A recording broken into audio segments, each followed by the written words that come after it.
Good morning, everyone. How are you doing today? It is Wednesday, September 23rd, and this is your daily financial news. Do me a favor, if you like these daily financial news, you like to get a little 10, 12-minute summary of what's going on today, hit the subscribe button. That will get you the notifications because they happen about 7:30 a.m., 7 days a week, 365 days a year. This is my shout out to Gary Vee and Nipsey Hussle for the inspiration way back when. So go ahead and hit that subscribe button, would be greatly appreciated. Also, share these with your friends. We talk about all kinds of different things in these daily financial news.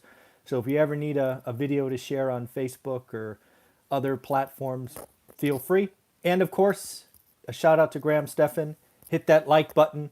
It helps with the YouTube algorithm. Apparently, the more thumbs up in the first 30 seconds gets the video watched more. So it's been 58 seconds. Do me a favor, hit the thumbs up. Let's see what happens. Second, as you saw in my little thumbnail, I've got my puppy with me this morning. He is unhappy this morning, so I'm going to hold him in my lap and hope he doesn't cause me to spill my coffee or anything. So we shall see. First and foremost, let's come out the gate hot. Nike. Nike crushed their earnings. They are fundamentally changing their business right in front of us. Nike, if you go back to yesteryear, they were a significant footprint in shopping malls, right? They used to have their own displays and they were kind of a leader on that. What you have seen really over the last 2 years, because I've been to the Nike headquarters, I've been to that big Nike store, I've seen what they're doing, seen what they're investing in. They were moving online. They had a goal at one time to be a third of their business online as they pulled out of more and more shopping malls in dependence on them. And they got there. They got there early, thanks in large part to the health crisis we are currently in. They achieved that last quarter and now have upped that goal to 50%. They are looking to get 50% of their business online. They had a bang up quarter. They also saved a bunch on expenses. Nike, as you know, pays a lot for advertising for events and sporting this and sporting that. A lot of that stuff's been shut down. So they saved a lot of marketing dollars. So it really, really blew out their numbers. I wouldn't be shocked if they're trading at an all-time high today. Kind of the company getting it right. And to be clear, Nike has been going online for well over a decade. The first time I went up there as a technology salesperson was to help them with their Nike.com. Oh, Jimbo. Oh, he's so hot I had to put him down. Sorry. So again, Nike just crushed it. Back they were already investing in Nike.com. They were buying tools and technology and things of that nature. So that was my experience. And yes, if you ever get a chance to go to the Nike store at the Nike headquarters, it's a special experience. I actually had to buy a big bag to take all this stuff home because everything was so deeply discounted. Next up, Tesla. I think Tesla Battery Day is going to boil down to, were you a Tesla bull or bear before the event? I think if you're a Tesla bull, there was probably enough talk of future goodness that you're like, cool, I'm an Elon Musk follower and whatever he says is gospel. If you were a Tesla bear and you're like, he talks in hyperbole, he's talking about the future, nothing really current. I think both sides got enough. I have not one red cent invested in Tesla, so my opinion is it missed the mark, right? All I heard coming into it was million-mile battery, this and that. And what did we get? Hey, we're investing in a battery factory battery or cell factory. We want to lower the cost of battery 56%. We want to produce a $25,000 car. Okay.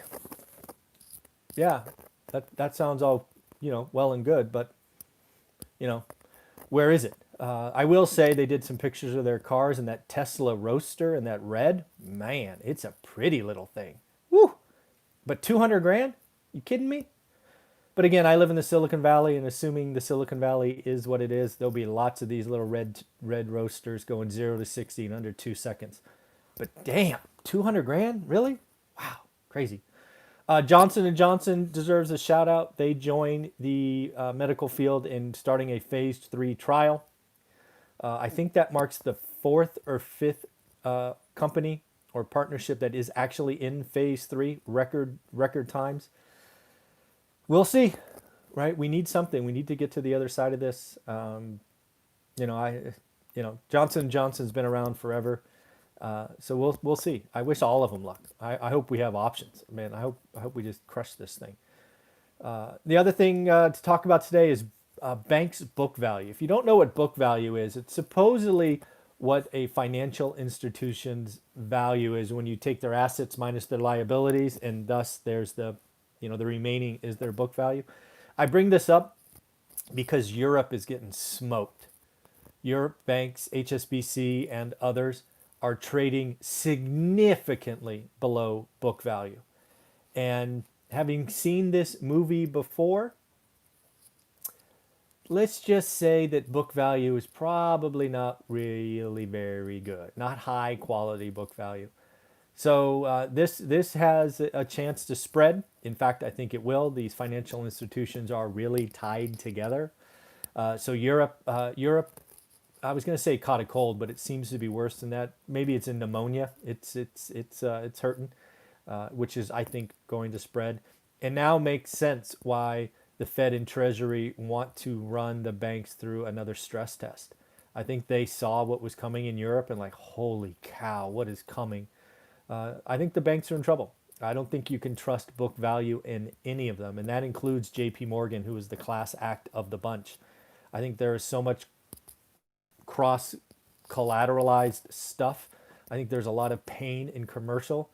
Yeah, be careful with book value.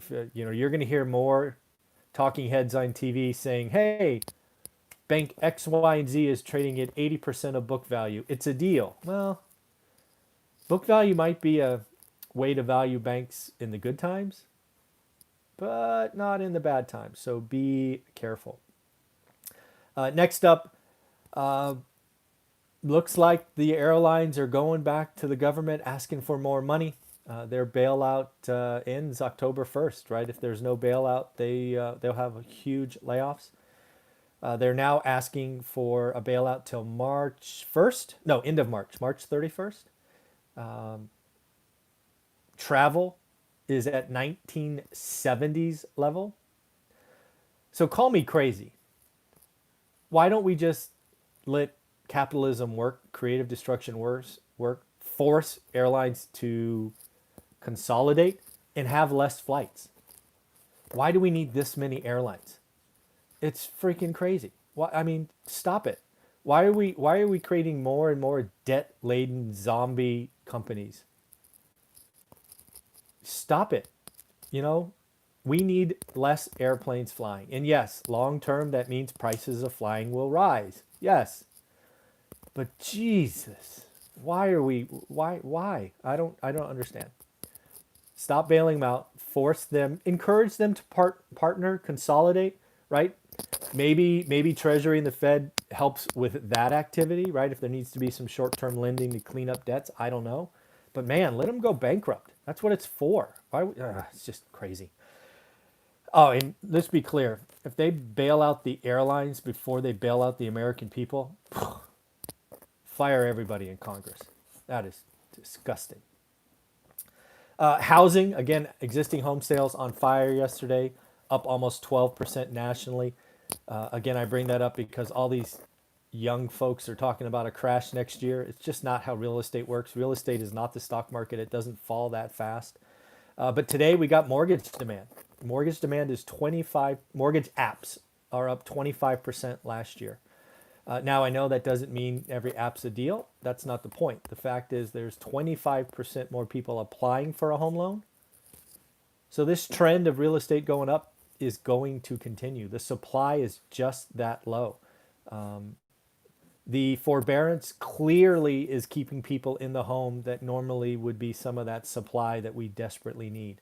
So again, housing may hit a soft spot in the next 5 years or so, but it ain't going to be next year. It's just mathematically impossible at this point, unless interest rates double. Next up, we got GoodRx going public today. I think it priced at 33 bucks. GoodRx is a rare IPO in that they're growing and profitable. Go figure. A lot of the companies that have gone public recently are growing but not profitable. GoodRx is the exception. And they've been in business 10 years. I didn't realize that. They've been around for 10 years. The most downloaded healthcare app. Essentially, they help folks get cheaper prescriptions and also highlight coupons where appropriate. So might be something to download. I did see that the House, Nancy Pelosi and team passed a bill to keep the government funded through December, I believe. No, September 30th. I apologize, September 30th. No, that can't be right. No, that's supposed to shut down in September. It's now being through December. Sorry, got my dates all mixed up. First off, it's not passed in the Senate yet. It seems like it will be because it had what they wanted. You know, the Democrats wanted help for kids in school. The Republicans wanted some farm aid. It seems like everybody's going to sign on the dotted line. But what about the American people? So you pass a bill to keep the government funded so you all get your paychecks. But what about the American people? Why aren't you doing more work on the stimulus bill? Why aren't you doing more work on the skinny stimulus bill? Where is the American people in all this? I'm so happy that you get to keep your job, but what about us? Very disgusting. Something else I want to let you know about. I have 2 videos planned later today. They're actually going to be PowerPoint based, so I can talk about the question on them. I'm going to do first a video about what I see happening by 2025. So that's only 4 years and like 3 months away. I think I have been baited recently into talking about real estate, single family homes next year. I think my opinion is clear on that. But, you know, real estate moves slower than that. And I think if we talk about 2025, we can have some debate. So I'm going to go through 7 or 8 questions. I'm going to ask them. I'm going to ask you to give me your thoughts, and then I'm going to give you what I see coming. A lot of this will be about real estate investing in general, but just because it is one rental at a time, I will share my plans for my business as well. I feel like I owe that to you. And then the second one, just continuing on the theme of helping investors, I am going to propose 5 or 6 questions that I think every investor should be able to answer before they invest. So I built the slides last night. I will record them sometime today, probably in the afternoon, but you can expect those as well. So if you like videos like that, hit the subscribe button. Remember, hit thumbs up, and we will talk to you later.